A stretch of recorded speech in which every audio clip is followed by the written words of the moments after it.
Genuíno, dia de vitória da esquerda no México. Importante. Aliás, Conde, eu quero fazer duas comemorações para iniciar o nosso programa. A primeira comemoração é a vitória da Cláudia Sheinbaum, no México, uma mulher lutadora, progressista, apoiada pelo Obrador, que foi um governo vitorioso, e foi prefeita da cidade do México, e há 200 anos que o México não tinha uma presidente mulher, e eu acho que é uma grande vitória. Uma vitória importante, porque é a continuidade de um projeto. O México tem uma posição geopolítica muito importante na relação com os Estados Unidos, na relação com seus parceiros da América Latina, portanto, nós temos que comemorar, né? E essa comemoração significa a vitória de uma postura progressista antineoliberal. A segunda comemoração, Conde, foi a parada do orgulho gay de ontem. 3 milhões de pessoas, as bandeiras, as cores, as palavras de ordem, foi muito importante. Você sabe que nos anos 90 eu participei muito do início da parada do orgulho gay. Eu ia juntamente com a Marta, naquelas paradas que eram combatidas. Mas a Marta é responsável pela grandeza. Vou deixar isso claro. A Marta foi uma promotora, estimuladora, protagonista das paradas do orgulho gay. E eu fiquei muito feliz com 3 milhões de pessoas nas ruas de São Paulo. A parada do orgulho gay se institucionalizou, se legitimou, e eu queria fazer esses dois registros positivos. No momento em que a gente atravessa com tanta coisa negativa, com tanta barbárie como aconteceu, como está acontecendo na faixa de Gaza e na Cisjordânia, como que está acontecendo na África, como que está acontecendo em alguns países da América do Sul, eu acho que lembrar esses fatos positivos nos anima, mostra que é possível um sonho, é possível outro caminho, é possível outra alternativa. Nós temos que lutar por ela. Muito bonito lembrar, inclusive, desse momento importante da parada do orgulho gay em São Paulo, e que tem um aspecto político muito relevante que eu quero comentar aqui com o Genuíno. Aliás, a gente pode até começar com isso, Genuíno, e depois passar para o México, né? Claro. Porque a organização do evento entrou com uma ideia de recuperar o verde e amarelo, trazer o verde e amarelo de novo para o seu papel de representação da pátria, não de um partido e não de uma figura extremista. Corajosa e importante essa posição da manifestação, hein? Muito importante. Aliás, Conde, hoje nós fazemos política disputando contra a hegemonia, disputando contra os valores da extrema-direita, disputando contra a visão fundamentalista, maniqueísta, a visão de guerra, a visão da intolerância, a visão do medo, e eu acho que quando a gente vê uma parada que se, vamos dizer assim, disputa as cores do Brasil, eu acho que é muito importante. Primeiro, manteve a bandeira central da parada do orgulho gay, LGBTQIA+, que é a bandeira do combate aos preconceitos, a afirmação da cidadania, a luta para ter mais direitos. Eu acho que é muito importante nesse momento que o Brasil atravessa. Veja bem, numa semana com aquelas pautas turbulentas do Congresso Nacional, em relação a fake news, em relação à saidinha, ter essa grande manifestação alegra, nos anima. E eu acho que foi uma atitude certeira, correta, disputar os símbolos e as bandeiras e as cores do Brasil. Quer dizer, essa partidarização maniqueísta, protofascista da bandeira, das cores da seleção, do verde e amarelo, como se eles fossem proprietários da soberania do país, como se eles fossem proprietários da pátria, da defesa nacional, eu acho que é uma maneira da gente deslegitimar essa visão truculenta, quer dizer, essa visão maniqueísta, essa visão fundamentalista. Eu acho que a parada coloca um tema fundamental, a parada da comunidade LGBTQIA+, a parada do orgulho gay, e quem assistiu essas paradas, quando elas começaram, com 10 mil pessoas, depois passou a 50 mil, depois para 100 mil, quando havia muita discriminação, muita perseguição, gente vê uma parada que se institucionalizou, é muito importante nessa luta. Porque a luta que a gente trava hoje Bom, além da luta por direitos políticos, a luta por direitos econômicos, direitos sociais, a luta por um mundo melhor, eu acho que envolve a luta contra os preconceitos, a luta contra o preconceito em defesa da comunidade LGBTQIA+, a luta contra o feminicídio. Veja bem a quantidade de notícias de violência contra as mulheres, a luta em defesa das populações originárias, a luta antirracista, que é muito importante, é uma luta histórica contra o racismo estrutural. Portanto, eu acho que a gente está formando esse movimento. Aos trancos e barrancos, né, Genuíno? Aos trancos e barrancos, estamos no movimento. Aí fica claro uma coisa, Conde. Aos trancos e barrancos, mas com luta, com vontade, com a ideia de um projeto coletivo, trazendo essas bandeiras para a luta comum por um modelo alternativo de civilização contra o neoliberalismo, contra a guerra, pela paz, contra a tirania fiscal, contra o aquecimento do planeta. A catástrofe ambiental, que é fruto do desenvolvimento do capitalismo, a catástrofe ambiental, Conde, ela nasce, ela é produto do modelo capitalista de desenvolvimento das forças produtivas. Então, e eu acho que essas bandeiras, a gente tem que unir todas elas numa plataforma cidadã, numa plataforma democrática, popular, porque o caminho é esse, senão a gente vai cair na paralisia, no pessimismo, no individualismo e na depressão. Esse não é o caminho, né? O caminho aliás, é a luta, é o coletivo. Se você me permite, me parece que o Brasil, até hoje, né, depois de todo o trauma, também seria querer demais que, depois de golpe do Michel Temer e companhia, e mais Bolsonaro, e mais a imprensa convencional, né, sendo uma espécie de porta-voz dos Estados Unidos, de Israel. De partido, agora, né? De partido. De partido político. Quer dizer, depois de tudo isso, em 2 anos, 1 ano e meio, a gente já recuperasse a autoestima e tudo mais. Não, vai demorar mais um tempo para a gente recuperar essa autoestima, né? Mas precisamos recuperar, né, Genuíno? A autoestima, onde é fundamental numa política de esquerda. A política de esquerda não pode ser uma política da tristeza, a política de baixo astral, a política de cabeça baixa, a política da autoestima, da confiança, a política do projeto coletivo, do projeto solidário, do projeto humanista, a política que tem o futuro, a política que tem a esperança. E eu acho que isso é muito importante nesses momentos críticos, quando a gente vê desastres ambientais como o do Rio Grande do Sul, como a gente está vendo em algumas outras áreas do planeta, o genocídio praticado pelo governo de Israel, uma brasileira que morava no Líbano, correndo risco de vida, gravemente ferida, um bombardeio por parte do governo de Israel. Eu acho que quando a gente vê tudo isso, nós estamos vendo também momentos importantes. A condenação do Trump foi muito positiva para a luta contra a extrema-direita. Eu acho que nós temos uma coisa, a trancos e barrancos, como você falou, com muita dificuldade, o caminho da luta é o único que pode levar a humanidade a um futuro melhor. Eu digo aos trancos e barrancos porque a gente vê, e nós vamos falar disso depois de falar do México agora, porque eu já fiquei muito curioso para saber a leitura do Genuíno sobre o México, e tenho muitas perguntas também para fazer para o Genuíno aqui.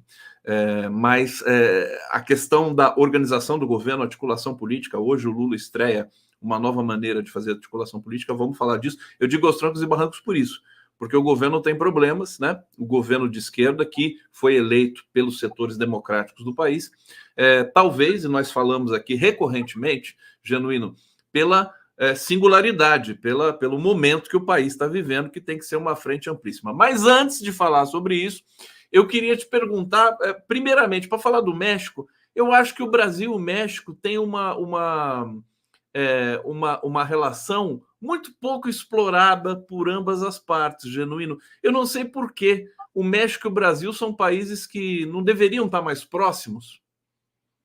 Claro que deveria estar mais diplomaticamente. Próximo. Claro que nós devemos incentivar nossas identidades, os nossos intercâmbios, os nossos interesses geopolíticos, comerciais, os nossos interesses culturais. Pô, Conde, o México é uma cidade maravilhosa. O México tem uma riqueza cultural, tem um protagonismo fantástico.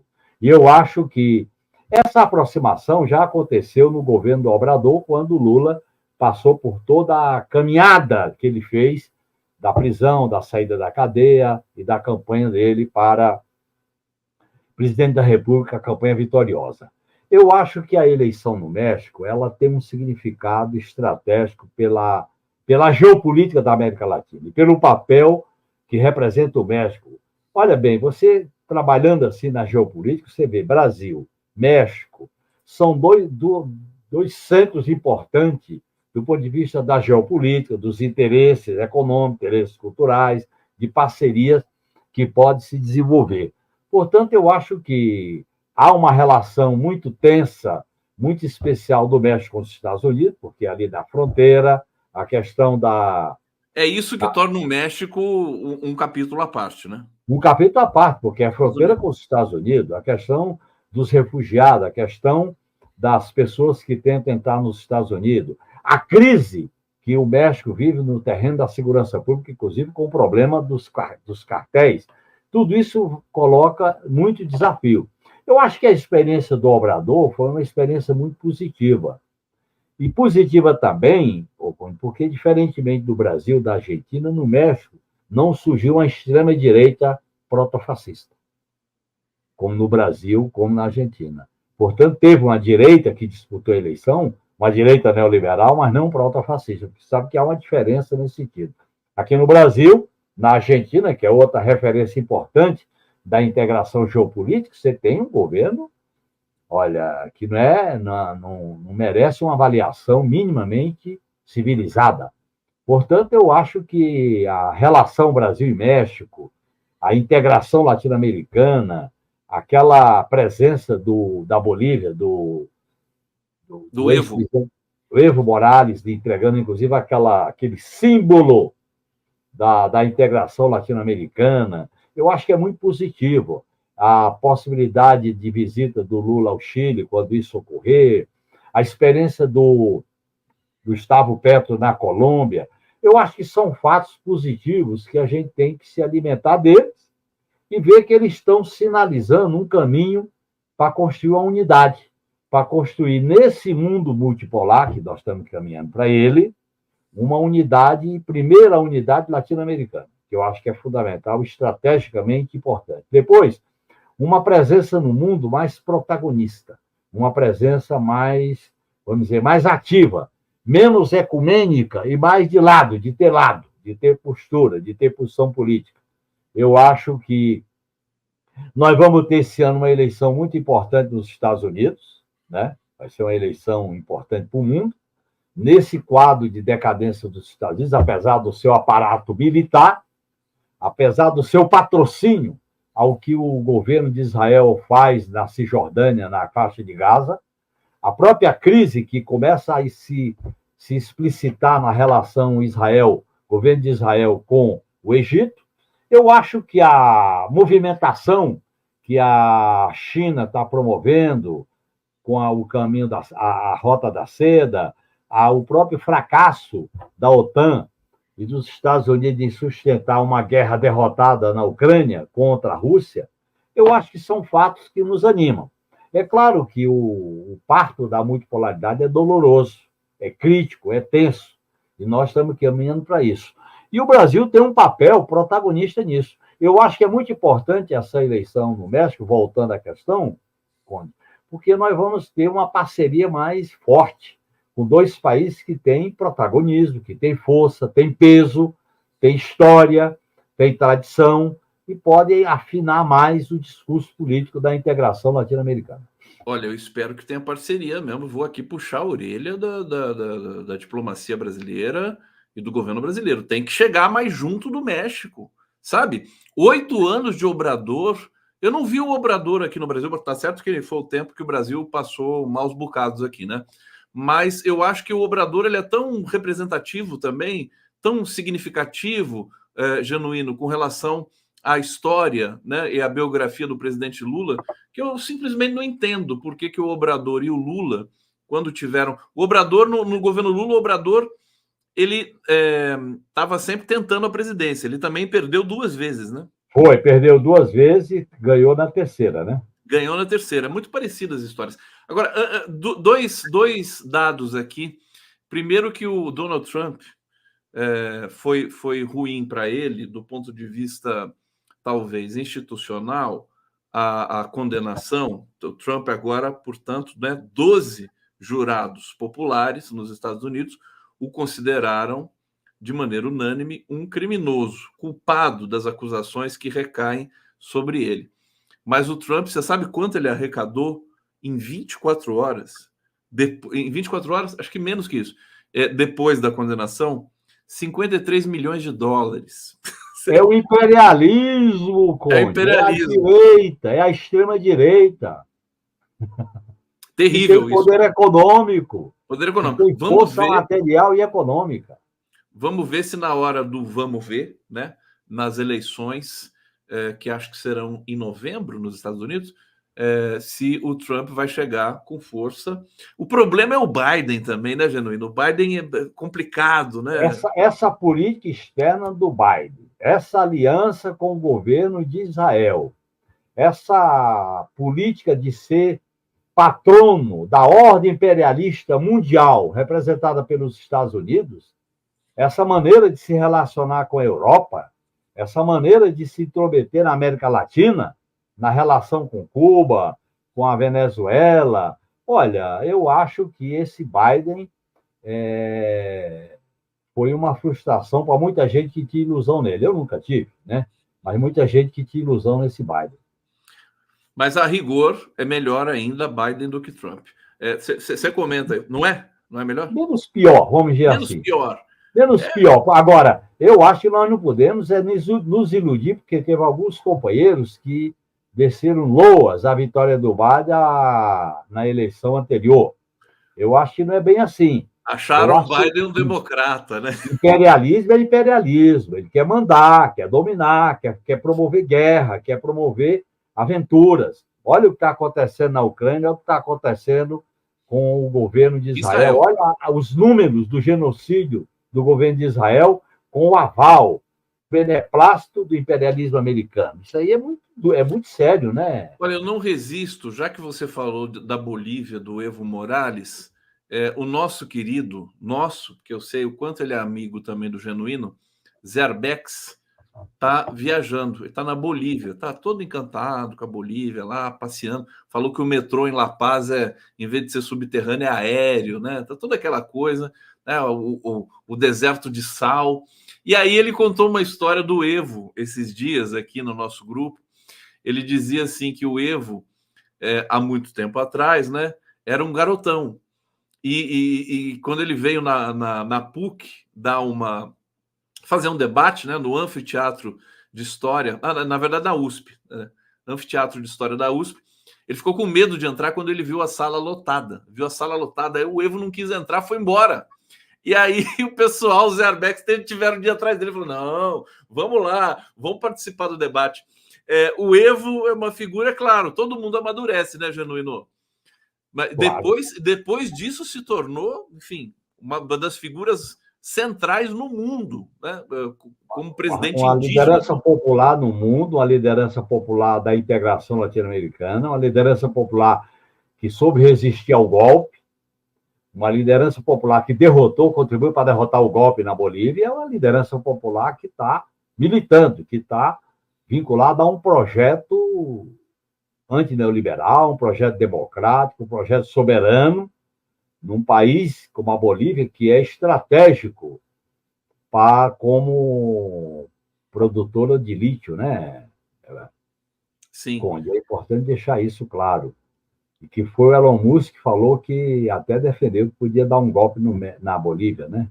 Eu acho que são coisas muito positivas que estão surgindo. Bolívia, Colômbia, o México, Brasil. Nós vamos agora ter eleição também no Uruguai. A Venezuela.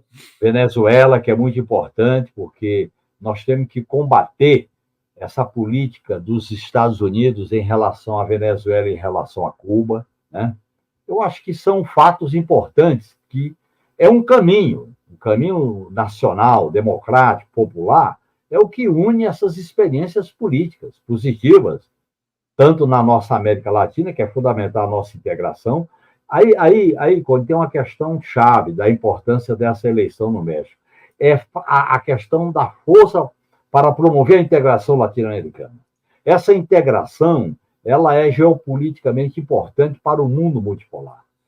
Você não pode interferir no mundo multipolar, nos organismos multilaterais, nas intervenções políticas diante da crise, se você não tiver parcerias estratégicas com os países vizinhos. E a América Latina é fundamental para o Brasil exercer o seu papel de parceiros dos demais países. E o Brasil e o México têm essa importância estratégica. Como tem também a Argentina, mas a Argentina escolheu o caminho do fascismo, o caminho da violência, o caminho do maniqueísmo, o caminho dos Estados Unidos e o caminho de ser uma espécie de porta-voz da extrema-direita no mundo. Portanto, eu acho que nós temos que consolidar, isso que você falou é muito importante, consolidar a aliança com o México. Aí tem uma questão diplomática, não é porque o México tem atrito com os Estados Unidos, não é porque o México tem a fronteira com os Estados Unidos, tem um problema da imigração, que nós vamos deixar de consolidar a aliança com o México. Eu acho que é importante deixar isso claro. Os Estados Unidos não podem pressionar a relação do Brasil com o México por causa dos problemas de fronteira com os Estados Unidos. Nós estamos hoje latino-americanistas aqui no 11 News, né? Vamos falar bastante da América Latina. Nós temos mais metade do nosso bloco, Genuíno. Eu vou querer que você fale um pouco da Cláudia Sheinbaum, porque você aqui no bastidor estava me dizendo algumas coisas interessantes sobre ela. Ela é uma figura única, né? Aliás, deixa eu trazer aqui para o nosso público, né? Ela é vencedora do Nobel da Paz, conjuntamente com o Grupo do Clima. A nova presidente do México, uma avassaladora vitória. Sucessora de André Manuel López Obrador, levou as eleições com uma expressiva votação que pode alcançar 60% dos votos válidos, o que é muito raro hoje em dia, com a ascensão da extrema-direita, você alcançar esse percentual de votos. Ela foi favorita, sempre foi favorita, despontou com mais de 55% das intenções de voto em praticamente todas as pesquisas, confirmou o favoritismo, vencendo com facilidade Xochitl Gálvez, candidata da centro-direita fisiológica do PRI, das elites mexicanas. Ela herdou a popularidade do López Obrador, conquistou sua vitória também baseada em sua trajetória política. Enfim, fala um pouco da Cláudia Sheinbaum para a gente, Genuíno, você que acompanhou e que acompanha a política mexicana. Olha, primeiro, a liderança dela foi uma liderança construída, uma liderança que tem história. Ela foi prefeita do México, né, da cidade do México. Ela tem bandeiras muito fortes, bandeiras contundentes, que marcou a trajetória política dela. E ela é, vamos dizer assim, a depositária da boa política do governo Obrador. Eu vou deixar claro que o Obrador construiu um partido, depois de duas tentativas, depois da experiência dele no PRD, e essa candidatura foi construída ao longo do governo dele, não foi improvisada, não foi uma coisa, um fenômeno qualquer, foi uma aliança, inclusive essa aliança do México é uma aliança no campo da esquerda, porque o campo da direita liberal, neoliberal, estava com o PRI, com o ex-partido do Obrador, PRD, né, Partido da Revolução Democrática, e, no meu modo de entender, essa foi uma construção vitoriosa, tanto pelo papel da Cláudia ao longo da sua militância política, ao longo do seu papel como administradora, como defensora de bandeiras, como você citou aí, mas também a lealdade, a fidelidade do Obrador em construir uma liderança. Olha bem, no México, a primeira, depois de tantos anos, parece que de 200 anos, que é a primeira mulher presidenta do México. E é uma mulher que tem um perfil, que tem uma característica, que tem uma identidade muito clara em relação a bandeiras, que são caras para o México, como a questão da integração social, como a questão da integração latino-americana, como a questão do combate ao narcotráfico, como a questão de uma relação soberana com os Estados Unidos, são bandeiras importantes que vai contribuir para a integração latino-americana. Eu acho que o México, quando se tratou da integração na América Latina, ficava um pouco à margem. Agora eu acho que tem história, tem protagonismo. E o governo brasileiro, eu acho, o governo Lula, eu acho que a nossa diplomacia tem que ser mais ofensiva, mais clara em estreitar as relações políticas, econômicas, culturais com o México, com o povo mexicano. E eu acho que é porque o mundo, Conde, nessa questão do mundo multipolar, eu acho que caminha para se buscar alianças regionais, alianças geopolíticas regionais, como na América Latina, como na América do Sul, como Lula buscou desde o início do seu terceiro mandato, fazer as reuniões primeiramente na América do Sul, depois na América Latina. Eu acho que é um caminho correto, porque aí a gente tem condições de protagonizar, de influenciar, de fazer parcerias estratégicas nesse mundo conturbado, nesse mundo marcado por guerras, por colapso climático, por refugiados sociais, refugiados do clima, por violência, problema da imigração, que é crucial na fronteira do México com os Estados Unidos.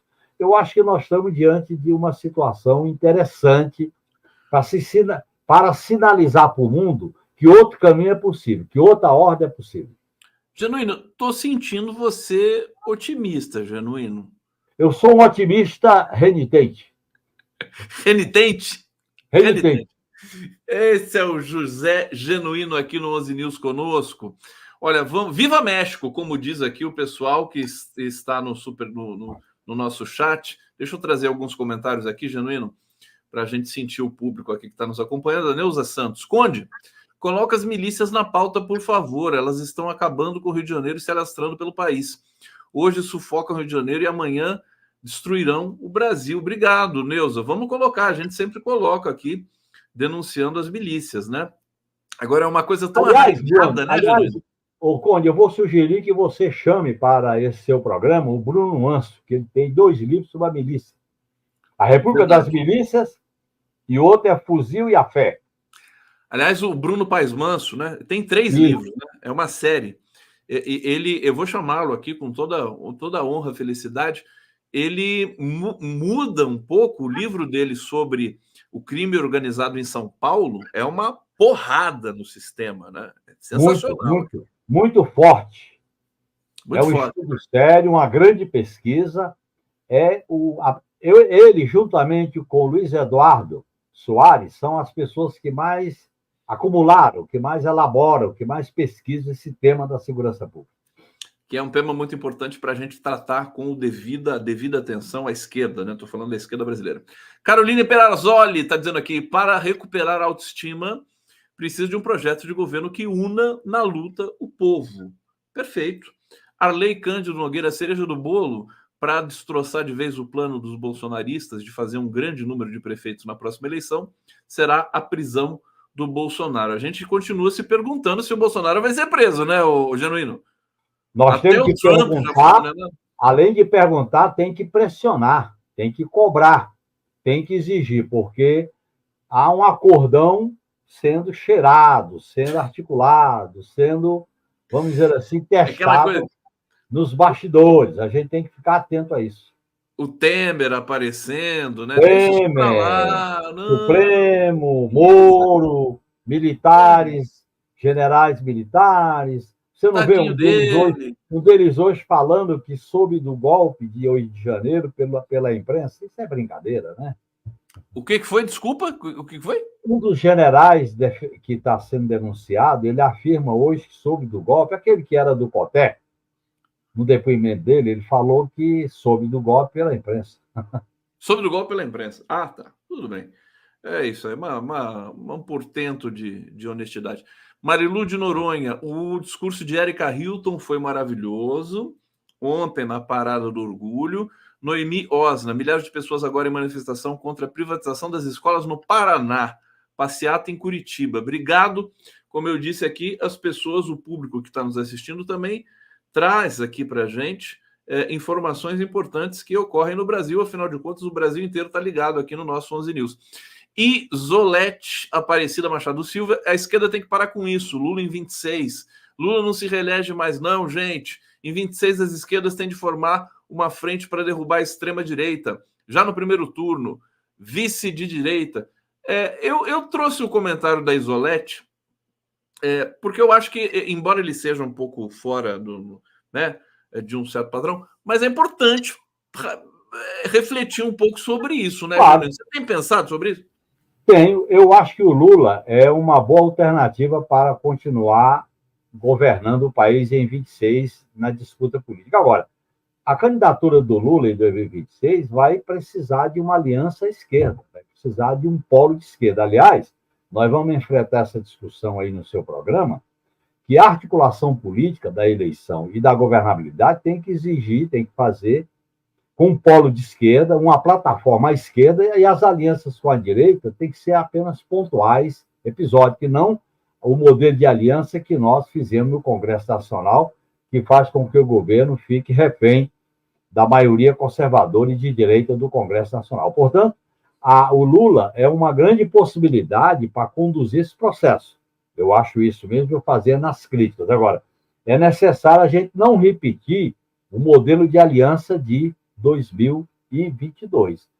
E não repetir é ter um polo à esquerda, dentro da aliança ampla. Já ficou essa lição, né, Genuíno? Está clara, né? Inclusive para a gente fazer revisões no modelo de governabilidade, né? Vamos lá que nós vamos falar disso na sequência aqui. Silvia Morello, Genuíno querido, meu vizinho no Butantã, já está sabendo dos pedágios aqui na Raposo Tavares? Projeto absurdo do Tarcísio. Hashtag Nova Raposa não. Aliás, o Tarcísio tem se mostrado uma verdadeira raposa, né, da política. É o destruidor. Tarcísio de Freitas é o destruidor na segurança pública, nas escolas, nos parques e na defesa da natureza. E com uma polícia que ele quer que seja mais violenta, né? Pelo menos todas as indicações ele dá. Está demonstrando que é violenta, principalmente contra a população pobre, negra, jovem, das comunidades da periferia. Deixa eu saudar o meu querido Marcelo Dias aqui, fantástico. Viva México, arriba México, obrigado Marcelo Dias. E a Regina Zalk, último comentário aqui dessa sequência. Quando obtive bolsa de pesquisa, postulei para Instituto no México. Me zoaram, foi a melhor decisão. É meu outro país. O clichê de Cancún não é o México. Vale conhecer o México profundo. Bom, a gente já falou bastante do México aqui, daqui a pouco vem o Boaventura Souza Santos aqui, nós vamos falar mais um pouco do México. Mas eu quero falar do Brasil, quero falar da cena política, quero falar do novo formato genuíno que o Lula sugeriu, enfim, estabeleceu para articulação política agora com reuniões com os líderes, né, dos partidos e dos líderes do governo. Como é que você acha? Você acha que demorou, né, para acontecer isso? Eu acho que podia ter iniciado 2023 dessa maneira, mas tudo bem. Eu acho que é uma iniciativa que deve ser valorizada. Mas eu acho que depende do conteúdo dessa iniciativa. Por exemplo, eu acho que o modelo de governabilidade que o Lula conduziu, tanto na eleição como no ano e meio de governo, precisa de uma revisão. Primeiro, nós temos que ter um núcleo político mais forte de atuação no Congresso Nacional. Esse núcleo político é mais estratégico, é mais permanente, com as bandeiras e com a cara de que representa o nosso projeto de transformação. Segundo, com a direita, nós temos que fazer as alianças pontuais e episódicas em torno de bandeiras concretas. Aquela ideia que a gente imaginou fazer uma aliança ampla, juntando todo mundo, botando inclusive deputados do Ministério, mostrou que na hora do vamos ver, essa aliança não tem consistência. Portanto, eu acho que é necessário o governo fazer uma espécie de inflexão. A outra coisa é que o Lula, para governar, com um programa de transformação, não apenas de união, é necessário um diálogo com a sociedade, com os movimentos. Por exemplo, a maneira como essa greve das universidades está se prolongando não é o melhor caminho. Tem que haver uma negociação. Também o governo não pode querer derrotar os grevistas, não pode querer desautorizar, deslegitimar os grevistas, tem que valorizar a greve e, mesmo não podendo atender a todas as reivindicações, tem que negociar. A questão, por exemplo, Conde, da saúde e da educação, que não pode ter, vamos dizer assim, não pode perder a vinculação constitucional. Então, nós temos que estar atento às medidas práticas, populares, no enfrentamento do modelo neoliberal. Você pega a questão da reconstrução do Rio Grande do Sul. Até agora o governo está indo bem, mas essa construção e reconstrução do Rio Grande do Sul vai ser um processo mais prolongado, complexo e vai exigir muito dinheiro. Aí você tem também as sinalizações que estão aparecendo em relação ao Cerrado, em relação à seca, em relação a alguns outros eventos. Eu já falei no teu programa que o governo deveria montar uma equipe, uma espécie de comitê gestor sobre a questão climática, para não só a questão do Rio Grande do Sul, como do Nordeste, do Pantanal, da Amazônia, etc, etc. Eu acho que porque a questão climática, Conde, ela entra na agenda como uma questão estratégica. E para resolver o problema climático, nós temos que ter uma visão anticapitalista, porque o capitalismo é que produziu o colapso climático que está afetando a própria sobrevivência de parcela da população brasileira e do mundo. Tá aí o Zé Genuíno aqui no 11 News. Eu vou aproveitar, Genuíno, te perguntar sobre o Partido dos Trabalhadores. Nós estamos chegando no final aí da gestão, da presidência da Gleisi Hoffmann. Você foi presidente do PT. Com quanto tempo você foi presidente do PT mesmo? Eu fui presidente do PT durante 1 ano e meio. 1 ano e meio. 2 anos e meio. Foram 2 anos e meio. 2 anos e meio. Como é que é ser presidente do PT, Genuíno? Conta pra gente. É uma missão complexa, tem que trabalhar muito, tem que andar pelo Brasil inteiro, tem que negociar politicamente com todas as forças que compõem o PT. Eu aprendi muito com o exercício da presidência do PT, sendo governo. Primeiro, porque eu acho que uma das avaliações que eu faço é que o PT tem que ter mais autonomia em relação ao governo. O PT não é uma mera correia de transmissão do governo. Tem que ter autonomia para propor, para exigir, tem que ter autonomia para construir uma aliança mais estratégica dentro da aliança mais ampla. Eu acho que o PT tem que abrir um debate, por ocasião da sucessão da Gleisi, sobre os novos desafios de um partido de esquerda, as novas bandeiras, o novo programa que a gente tem que colocar. E a mobilização da militância hoje, Conde, ela tem novas dimensões. Ela tem novo desafio para a gente organizar, politizar, formar, porque o Partido dos Trabalhadores ele sofreu muito com a guerra que fizeram contra o PT. Então, nós temos que reformular, reorganizar, politizar, e a própria linha política do PT tem que ser uma reelaboração programática daquilo que é o nosso ideal de um partido profundamente popular, radicalmente democrático, anticapitalista e socialista. Olha, eu não resisto aqui, quero explorar um pouco mais essa questão, porque o Genuíno foi presidente do PT. Eu quero que você diga para a gente o que faz um presidente do PT. Como que se organiza um partido que tem, segundo a última aferição que eu fiz, 12 correntes internas. E um balanço genuíno, rápido, breve, como sempre, quer dizer, do momento da presidência da Gleisi Hoffmann, porque a Gleisi Hoffmann, muitos dizem que ela presidiu o PT no momento mais difícil do PT. Então, ela está entregando o partido agora. Qual que é o balanço desse período da Gleisi? E assim, eu estou vendo que você está muito atento ao desafio. Talvez a presidência do PT seja um dos principais pilares da democracia brasileira a partir do ano que vem, né? O ano que vem que vai ser feita essa eleição. 2025. 2025. É claro que sim, porque o Partido dos Trabalhadores, ele tem um projeto mais estratégico, ele não pode se reduzir a uma eleição e ao governo.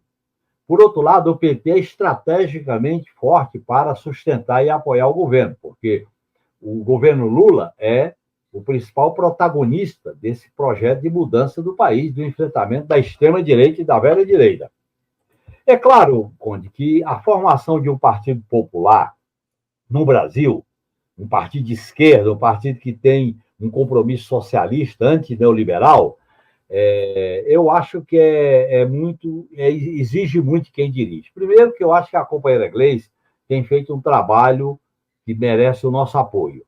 A presidência do PT tem que ter um respaldo de todo o partido, de todas as correntes. Tem que ser um elo de diálogo, de convivência, de debate. O debate dentro do PT tem que ser estimulado, tem que ser promovido, até porque tem muitos problemas que nós temos que resolver através da discussão. O debate, a outra questão é um partido militante.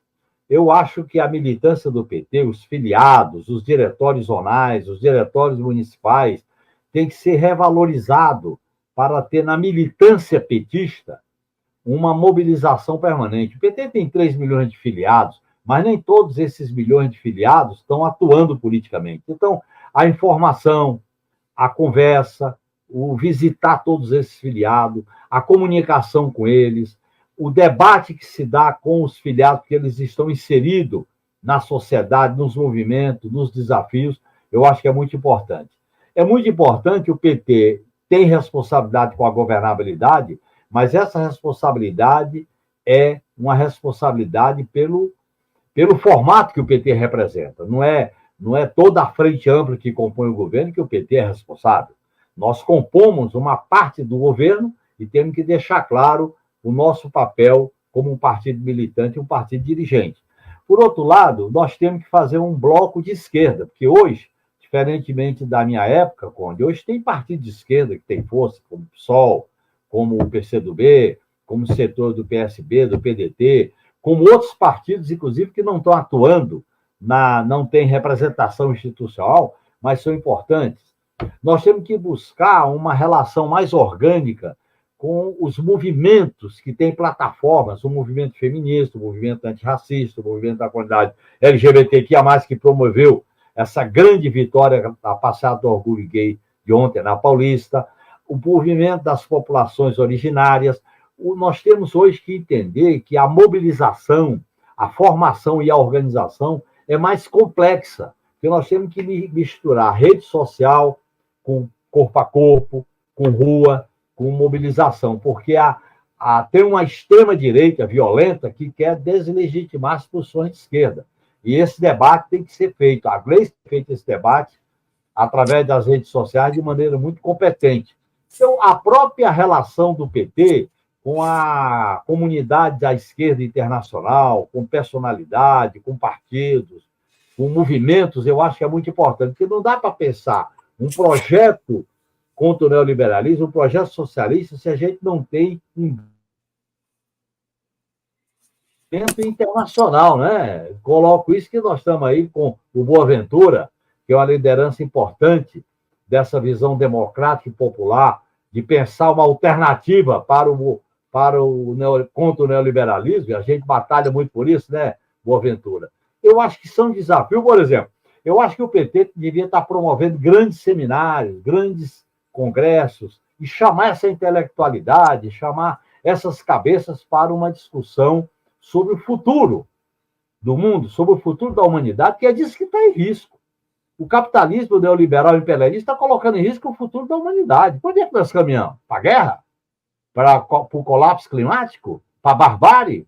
Para os refugiados da guerra, do planeta, da crise climática? Por onde é que nós vamos?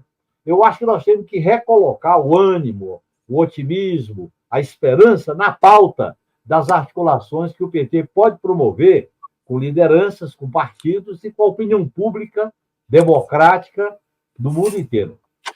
Essa eleição no Partido dos Trabalhadores, para a presidência do Partido dos Trabalhadores, pode ser inspiradora, pode ser importante para toda a esquerda brasileira, né?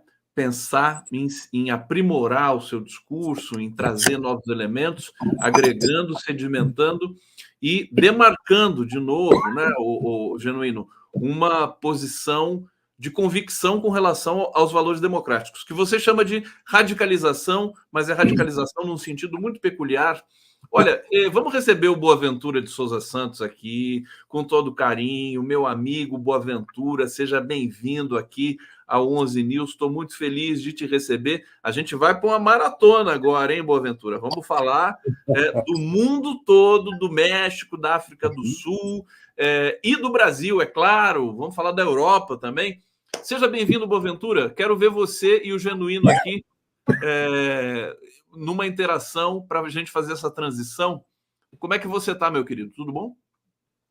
Estou bem, agora estou melhor. Ouvindo o José Genuíno é sempre um prazer enorme ouvi-lo, e porque eu estive a vê-lo também em silêncio, e agora com o Conde estar aqui consigo é para mim uma alegria. E o Genuíno está a pôr problemas que a esquerda global tem que pôr. Nós perdemos uma guerra cultural. A extrema-direita apreendeu melhor o António Gramsci que nós, a esquerda. Porque o Gramsci dizia-se que antes da vitória política tem que haver uma vitória cultural, que ele chamava a hegemonia. Não é? É preciso que se ganhe a guerra cultural. E o que é que a gente está a ver é que a direita e a extrema-direita ganhou a guerra cultural. Não há dúvida nenhuma. Hoje a juventude, que tem como fonte de comunicação as redes sociais, basicamente, não é? Todas as sondagens estão a indicar aqui que nas eleições europeias a juventude está a votar cada vez mais em partidos de extrema-direita. E isto é algo que nos tem que fazer pensar, não só porque é que cresce a extrema-direita, mas porque é que nós na esquerda não temos oferecido uma alternativa. Boaventura de Souza Santos. Querido Genuíno, uma resposta para o Boaventura e a nossa despedida aqui com você, querido. Olha, em primeiro lugar, eu concordo com o Boaventura. E segundo, eu acho que a esquerda tem que reelaborar o seu discurso da esperança, do futuro, o seu discurso antineoliberal, dialogar com a juventude, dialogar com os novos problemas que estão surgindo com a questão do colapso climático, a questão da guerra, a questão do apartheid social, a questão cultural é muito importante. Como é que nós vamos fazer a disputa política se a gente não ganha corações e mentes, né, Boaventura, para um projeto emancipador? E é disso que se trata. Eu acho que nós estamos vivendo momentos de dispersão, momentos de debilidade, que só uma militância esclarecedora, emancipadora, socialista, radicalmente democrática, pode sinalizar um outro futuro para a humanidade, porque o imperialismo, a guerra, a dominação, o extermínio, a gente sabe que é a escuridão. E eu não podia deixar de me associar, junto com o Boaventura e contigo, Rony, uma palavra de solidariedade ao povo palestino, uma palavra de denúncia do genocídio contra o povo palestino e de me associar à condenação ao que foi feito no Líbano, inclusive de uma família de brasileiros e brasileiras que está correndo risco de vida diante dos ataques covardes do governo de Israel. Eu queria me associar a esse movimento pela paz, pela democracia, a esse movimento contra o colapso climático, a esse movimento pela autodeterminação. Nós temos que ser teimosos e renitentes para construir nossas esperanças e nossa utopia. Um grande abraço, Boaventura, um grande abraço, Conde.